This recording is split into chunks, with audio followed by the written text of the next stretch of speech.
வெண்பருத்தி நூலெடுத்து வாய் வெடிச்ச பூவெடுத்து நான் அணிஞ்சிட தொடுத்து வச்ச நடினமான மாலை இது.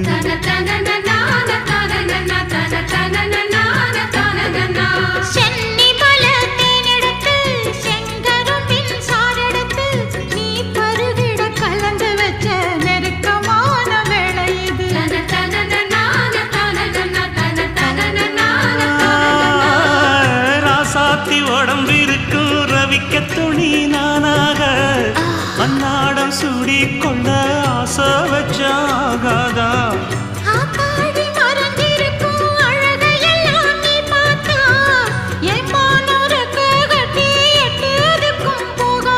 அடிச்சி சக்கரையே எட்டி நீயும் நிக்கிறையே நான் ஏங்கி ஏங்கி பார்க்கிற போறாங்க.